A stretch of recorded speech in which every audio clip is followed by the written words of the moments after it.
সামনে প্রতিষ্ঠিত প্রাণপ্রিয় এলাকাবাসী, আত্মীয় স্বজন, যে যেখান থেকে দূর দূরান্ত থেকে আসছেন, আমাদের পরিবারের পক্ষ থেকে জানাই আন্তরিক সালাম। আসসালামু আলাইকুম রহমতুল্লাহ। আসলে বড় অপরে চলে যাওয়া,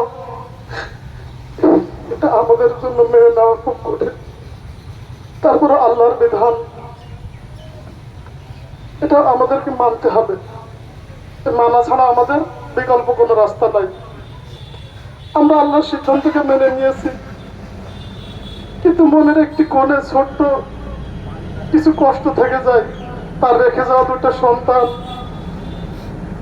এখান থেকে কয়েক বছর আগে একবার অসুস্থ হয়েছিল আপু, আমার হাত ধরে বলেছিল, ভাইয়া আমার মেয়ে দুটিকে তুমি দেখে রাখো।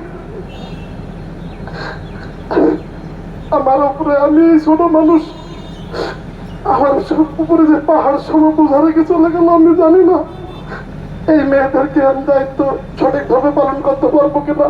আপনারা সবাই আমার জন্য দোয়া করবেন, আমার পরিবারের জন্য দোয়া করবেন।